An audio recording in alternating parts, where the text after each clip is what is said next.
survey was taken a few years ago that asked 300 professionals one question. What's the worst thing that can happen in sports? Some people answered losing a Game 7.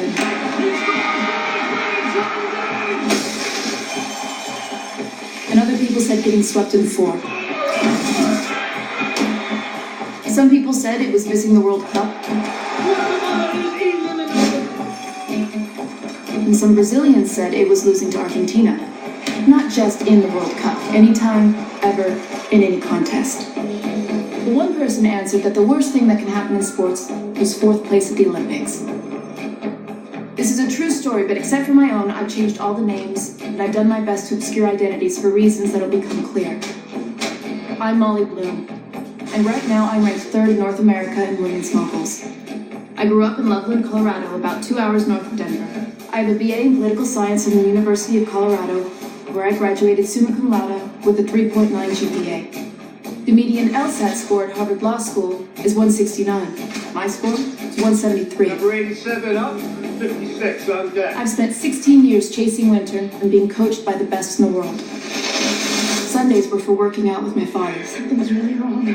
When I was 12 years old, for no particular reason, my back exploded. Tough it up.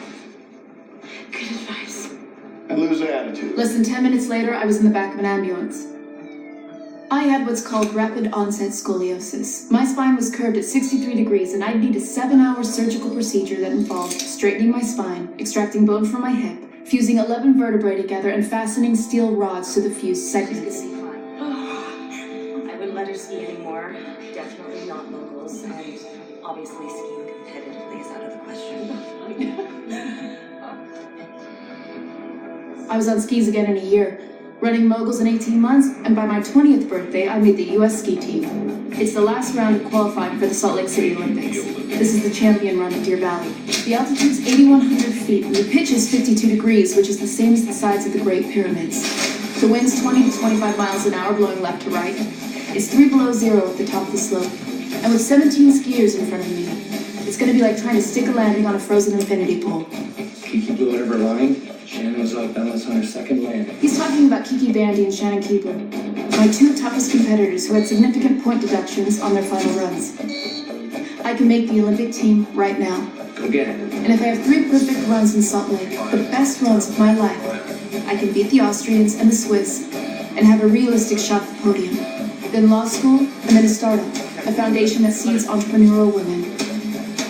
My father's at the bottom of the slope, telepathically telling me to check my line. Check your line.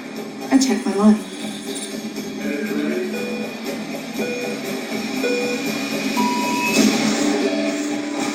Good snow contact, calm upper body, legs together, good shape, no line deviation. Set up for the D-spin and stick the landing. Now 2 things you need to know before the second trick, which will be a 720. The first is that when visibility is bad the way it is now, race officials toss pine boughs on the course so the skiers have some foreground depth reference. The second is that the tightness of your bindings is determined by what's called a DIN setting. If you're a beginner, your DIN setting is probably 2 or 3. If you're an experienced weekend skier, it's probably 7 or 8. Mine's 15. My boots are basically welded to my skis, right? So how does this happen? It happened because I hit a pine bough that had become frozen in the snow. And I hit it so precisely that it simply snapped the release of my bindings. Right in that moment, I didn't have time to calculate the odds of that happening because I was about to land pretty hard on my digitally remastered spinal cord, which was being held together by spare parts from an erector set.